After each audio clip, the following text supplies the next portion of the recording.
Imagination may be one of, if not the most complicated mystery in all of modern psychology. No joke, go spend 5 minutes researching this on your own, and what you'll end up finding is that there's about 20 different paths that you can end up going down, and what at the end of them, none of them are gonna actually give you a solid answer. But I ain't no weak-ass researcher. I committed to this thing, so I wanted to see it through. So I went through and I spent hours trying to figure out what was actually going on with the imagination. Now, anything that I could get, videos, articles, interviews with other people, and finally, after spending so much time trying to make sense of something as complicated as this, I ended up running across the work of Dr. Adam Zeman, who is a professor of cognitive behavioral neurology at the University of Exeter. Him and his team have actually spent a couple years researching imagination, what all goes into it. It's kind of been off to the side for the past decade or so, and it's getting reinvigorated, and it's really cool to see the research that's going on here.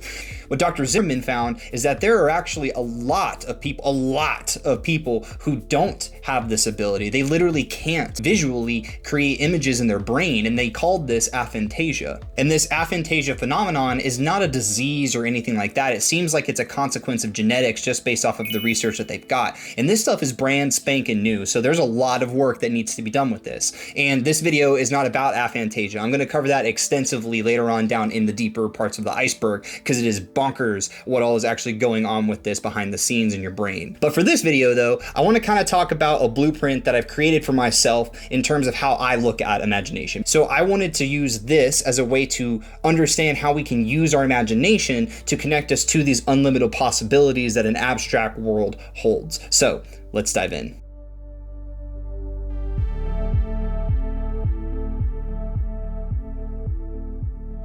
I don't know about you, but when I was a kid, when I would go outside and play, I would always go try and find some stick. And the reason why I wanted a stick was because I would use my imagination to turn that simple stick into a weapon of mass destruction that I could use to take down any bad guy that crossed my path. But this type of imaginative play that we all experience at some point in our lives, for me at least, wasn't just about passing the time. And looking back on it in hindsight, it was more about me using my imagination as a kid to kind of cross-process what reality was actually going on around me.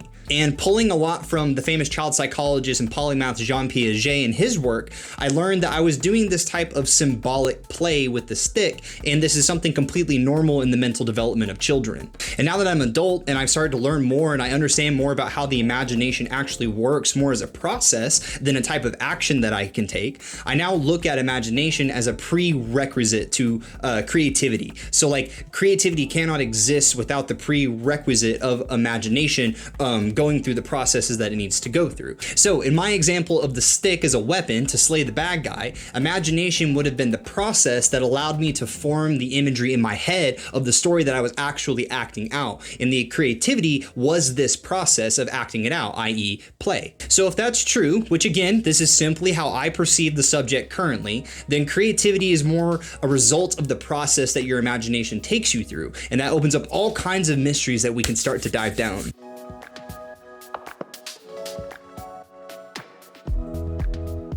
So during their research, Dr. Zeman and his team found that people who actually lack the ability to form these images in their head, unlike me with my sword and my stick, are not removed from using their imagination and creativity, but rather they just take different channels per se. And one of these channels is actually mathematics. You can see in his research that math is a strength for people who are dealing with aphantasia. When I heard about this, it completely blew my mind because I immediately went to the very little that I know about abstract mathematics. So things like the Mandelbrot set, which shows the infinite amount of realities that could possibly exist by looking at it from a mathematical level, or things like Plato's mathematical world of forms, which states that there's different types of realities for originating objects that's based around math. It's crazy. There's so much. In math, when you dive into it at that level, is beautiful. And one of these days I'm gonna get really good at it so I can get the full effect like an artist. But one of the things that I want to use as an example to kind of make sense of everything we've been talking about so far is a very simple thing called the Fibonacci sequence. It is basically just a pattern of numbers that come from adding the second number in a sequence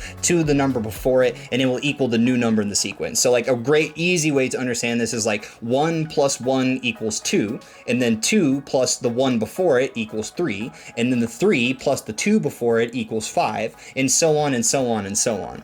But the absolutely crazy part of this is the Fibonacci sequence will show up in nature. There's all kinds of crazy stuff, especially when it comes to plants and things, where you can see that the Fibonacci sequence actually starts to pull into facets of nature, like how pine cones are designed, or how flowers orientate themselves.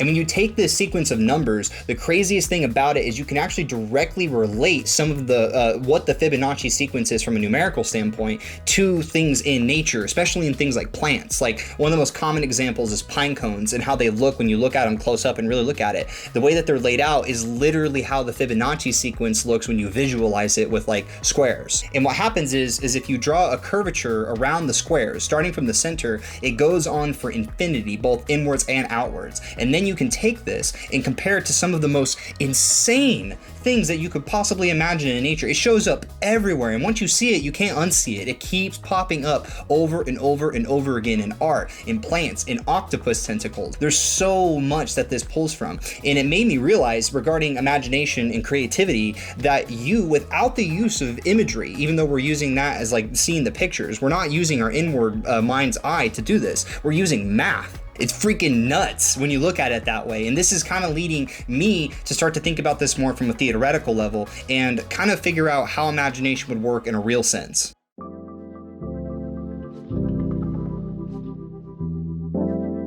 And this brings me to kind of giving my own opinions and takes on how this is working in a realistic sense. Now, I'm going to start to add these in to these videos because it's important for me to get my own ideas out there, even if they end up being completely wrong, because I will be wrong and then be wrong and then be wrong and then be wrong and then be right. And I'm willing to go through that pain to get there. So for this one, my take on it is a thing that I'm pulling from Jonathan Haidt's book, The Happiness Hypothesis. The Happiness Hypothesis is something that focuses around basically connecting your conscious brain and your subconscious brain and how they work together. That's a very, very brutal summary of that book. The book's amazing. You should check it out. It's one of the best books I've ever read, and I recommend it to everyone. But the main concept of this subconscious-conscious relationship is a thing called the rider and the elephant. So the rider is on top of this elephant going down a path, and this is a representation of how your unconscious and your conscious brain work together in unison. So in the case of the conscious and the conscious and unconscious brain, your conscious rider is making sense of all of the information that's being fed to him from what the elephant is actually experiencing unconsciously by going along its path. You, in a sense, are getting that information through yourself and your own sensory experiences that way. Your imagination is the thing that allows you to channel this and have almost like a dialogue with this thing. And this kind of leads me to my point.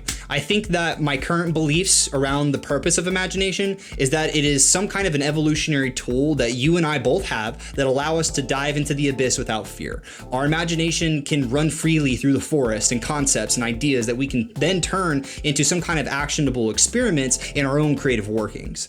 Now, what does it look like when you actually produce the creative work? This is something that I'm really aiming to try and understand with this, and I call it thematic imagination. The idea is that there are different types of thematic worlds, imaginative worlds, that we create that we can group pretty much all creative works into. But I'll talk about that in some other video. The point of this one was to get you guys more or less aware of how imagination worked and the inner workings that are going on with this one. This blew my mind when I first sat down to do it, and I am so happy that I did.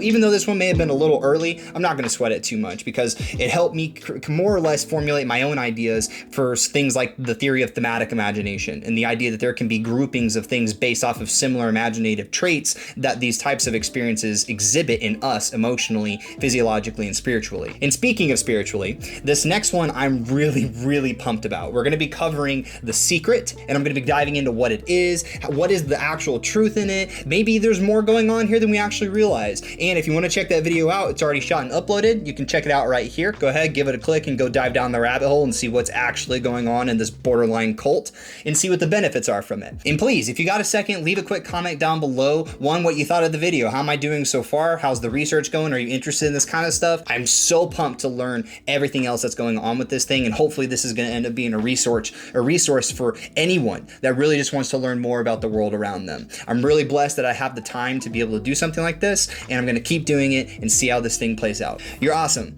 Master of your fate, and I will see you in the next episode.